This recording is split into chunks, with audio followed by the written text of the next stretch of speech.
नमस्कार साथियों। उत्तर प्रदेश शिक्षक भर्ती 2021 के संस्कृत कक्षा में मैं ज्ञान प्रकाश राजपूत आपका स्वागत करता हूं। तो आइए साथियों, आज की पहली क्लास में हम बड़े ही आनंद के साथ और बड़ी ही उत्सुकता के साथ संस्कृत विषय के बारे में जानेंगे। आइए देखते हैं। सर्वप्रथम संस्कृत शब्द।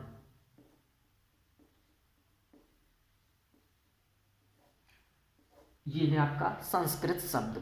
तो ये संस्कृत शब्द बना कैसे है, तो सर्वप्रथम जानेंगे हम संस्कृत शब्द के बारे में। तो इसमें सम, उपसर्ग, क्रिय धातु और त प्रत्यय के योग से आपका संस्कृत शब्द बनता है। इसमें जल्दी में जान लें हम कि जो व्यंजन संधि होती है उसमें मुंह अनुस्वार सूत्र आपने पढ़ा होगा कि मकार का अनुस्वार हो जाता है, तो यहाँ पर क्या होगा, मकार का अनुस्वार हो जाएगा, तो यहाँ बनेगा शम। और इसमें क्या होगा, फिर सुट का आगम होगा। क्या होगा, सुट का आगम। आगम का मतलब होता है आना, ठीक है। क्या होता है, आना। क्या होगा इसमें, सुट का आगम, तो शा आ जाएगा आपका। फिर क्रिय आपकी धातु है, ठीक है। और इसके बाद ये है ता प्रत्यय। इस क्ता प्रत्यय में आपने पढ़ा होगा शायद, लसक तद्धिते सूत्र से ला शा का की इत संज्ञा हो जाती है और तस्य लोपा से उसका लोप हो जाता है, तो इसमें का की इत संज्ञा हो जाएगी, केवल शेष क्या बचता है, ता शब्द। तो ये बनता है आपका संस्कृत शब्द, ठीक है। संस्कृत शब्द का अर्थ होता है, जान लें हम थोड़ा परिभाषा के रूप में। संस्कृत शब्द का अर्थ होता है ऐसी भाषा जो शुद्ध, क्या हो, शुद्ध हो, शुद्ध, परिष्कृत एवं परिमार्जित। शुद्ध, परिष्कृत एवं परिमार्जित भाषा,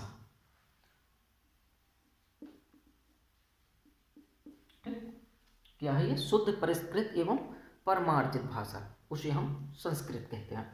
अब आगे चल के थोड़ा देखें व्याकरण के बारे में। ये शब्द कभी कभी पूछ लिए जाते हैं कि संस्कृत शब्द में कौन सा उपसर्ग है, कौन सी धातु है, कौन सा प्रत्यय है। तो संस्कृत शब्द में सम, उपसर्ग, क्रिय धातु और ता प्रत्यय है। तो इसी प्रकार अब हम जान लें व्याकरण के बारे में। क्या, व्याकरण। व्याकरण, व्याकरण में वी उपसर्ग, क्या, वी उपसर्ग, आंग उपसर्ग, क्या, आंग उपसर्ग, क्रिय धातु, क्या, क्रिय धातु और ल्युट प्रत्यय है, ल्युट प्रत्यय है। तो ये आपका क्या बनता है, आपने स्वर संधि पढ़ी होगी, तो स्वर संधि में आता है आपका शब्द ई का या संधि में, स्वर में जो या संधि है उसका भाग, उसमें क्या बनता है, ई का या बनता है। तो यहाँ बनेगा आपका वा और ई का या हो जाएगा, ठीक है। और फिर ये आंग उपसर्ग का आ इसमें जुड़ जाएगा, तो ये बड़ा या हो जाएगा। क्री धातु का यहाँ हो जाएगा रा। अभी देखिए रा आधा है यहाँ पर, और यहाँ पर लस हमने बताया था अभी संस्कृत में लसक तद्धिते सूत्र लगा था ता प्रत्यय में, ऐसे ही इस प्रत्यय में लसक तद्धिते सूत्र लगेगा, तो ला की एक संज्ञा और टा की एक संज्ञा हो जाएगी, केवल शेष बचेगा या का अन आदेश होगा। क्या होगा, अन आदेश होगा। जब अन आदेश होगा तो आ जुड़ जाएगा रा में आपका, तो ये पूरा रा हो जाएगा आपका, ठीक है। और ना बचेगा, क्या बचेगा, ना। तो अब देखना संस्कृत में णा होता है शब्द में, वो सॉरी व्याकरण शब्द में पीछे क्या होता है, णा, और यहाँ आया ना। तो क्या होता है कि जब शब्द में रा या शा हो तो ना का ण आदेश हो जाता है, तो यहाँ पर क्या आदेश होगा, ण। तो क्या बनेगा पूरा, व्याकरण। व्याकरण। ठीक है, क्या बना? व्याकरण। व्याक्रियन्ते व्युत्पादन्ते अनेन इति व्याकरण। जिसके माध्यम से शब्दों की व्युत्पत्ति की जाए वह क्या है? व्याकरण। व्याकरण किसे कहते हैं?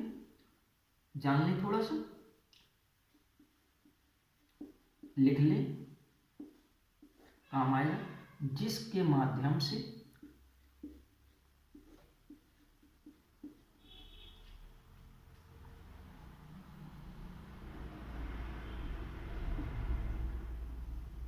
शब्दों की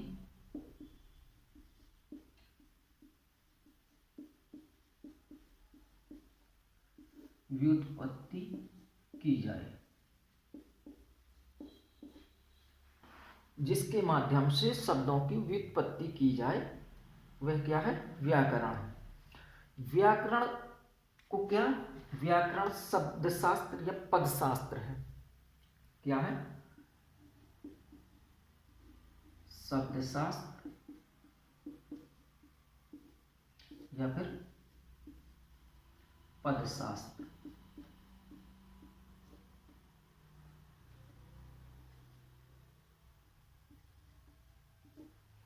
क्या है? शब्दशास्त्र या पदशास्त्र। ठीक है, अब जानते हैं हम व्याकरण में आगे। जो व्याकरण की प्रसिद्ध पुस्तक है एक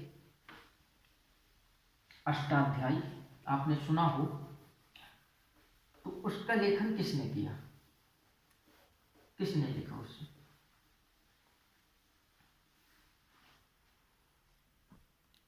उसका लेखन किया है पाणिनि महोदय ने। थोड़ा थोड़ा अभी बेसिक चीजें जान लें। पाणिनि ने अष्टाध्यायी पुस्तक का लेखन किया है। त्रिमुनि के रूप में,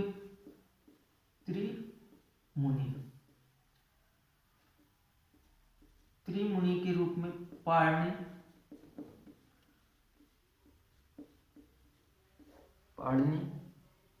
कात्यायन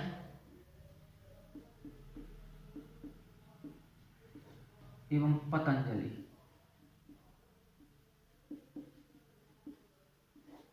ये क्या है? आपके त्रिमुनि है। पाणिनि, कात्यायन एवं पतंजलि। पाणिनि ने अष्टाध्यायी पुस्तक लिखी है।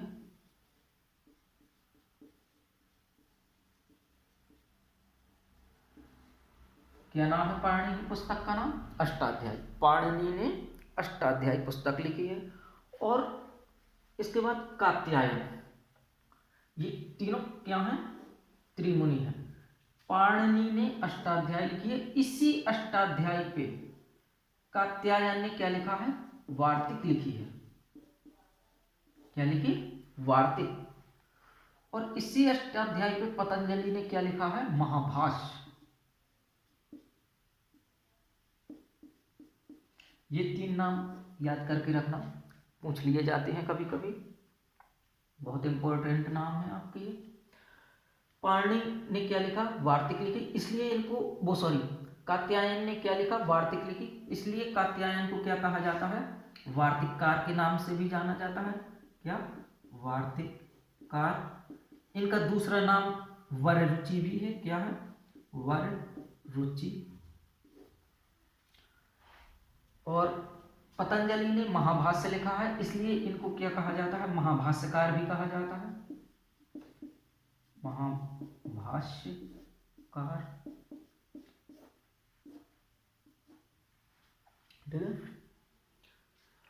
अब सर सबसे ज्यादा पूछा जाएगा इसके बारे में, सर्वाधिक अष्टाध्यायी के बारे में पूछा जाता है।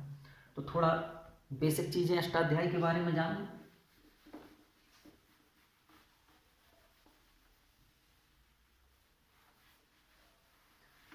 अष्ट अध्याय जैसे नाम से ज्ञात होता है, अष्ट अध्याय, अष्ट अध्याय, 8 अध्याय। तो पाणिनि की जो पुस्तक है उसमें क्या है? 8 अध्याय है। जानते रहिए आप, क्या है? 8 अध्याय। और प्रत्येक अध्याय में 4-4 पाद। कितने हैं? प्रत्येक अध्याय में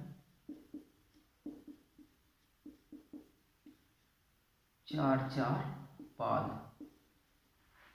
तो एक अध्याय में जब 4 पाद हैं तो 8 अध्याय में कितने हो जाएंगे? 8 चौके 32। टोटल पाद कितने हैं? 32। ठीक है। अब इसमें क्वेश्चन एक आता है कि अष्टाध्यायी का प्रथम सूत्र क्या है? अष्टाध्यायी का प्रथम सूत्र क्या है? तो अष्टाध्यायी का प्रथम सूत्र है वृद्धि रा द्वैच। क्या है? वृद्धि रा द्वैच। ठीक है। ये क्या है? आपका प्रथम सूत्र लिखने दे रहे हैं हम।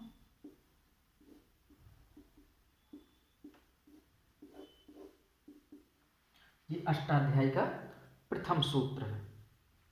ठीक है। और अंतिम सूत्र क्या है इसका अष्टाध्यायी का? आ। ये क्या है? अंतिम सूत्र है। अंतिम सूत्र क्या है? आ। ठीक है।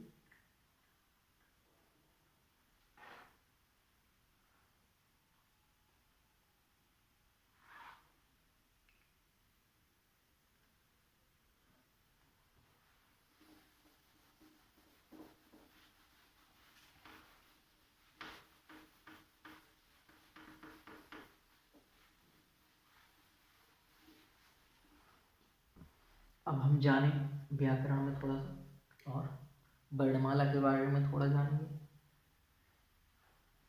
स्वर। स्वर क्या होते हैं? स्वर किसे कहते हैं? स्वर होते क्या हैं? वे ध्वनियां जिनके उच्चारण में किसी स्वर वर्ण या व्यंजन वर्ण की सहायता न ली जाए। अर्थात कहने का मतलब ये हुआ कि जिन ध्वनियों के उच्चारण में स्वर या व्यंजन की सहायता नहीं ली जाती है उन्हें हम स्वर कहते हैं। संस्कृत में युक्ति प्रचलित है स्वयं राजन्ते इति स्वरा, अर्थात जो स्वयं में बोली जाए, अर्थात वे ध्वनियाँ जिनके उच्चारण में किसी अन्य ध्वनि की या अन्य वर्ण की सहायता न ली जाए वे क्या हैं? स्वर हैं। लिखना हो तो देख लो। स्वयं राजन्ते इति स्वरः। स्वयं राजन्ते इति स्वरः। वे ध्वनियाँ, कहने का मतलब है वे ध्वनियाँ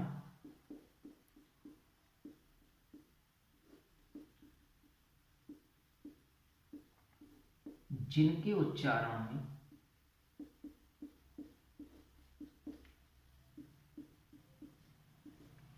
किसी अन्य स्वर या व्यंजन वर्ण की आवश्यकता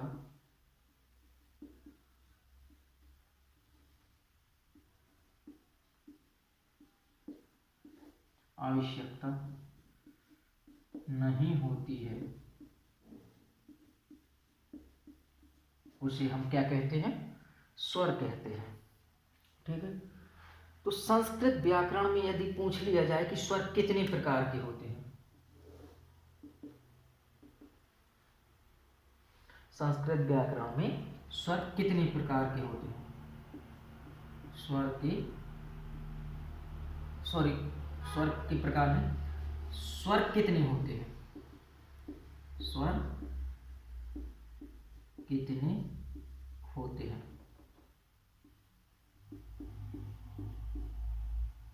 तो जानते रहिए आप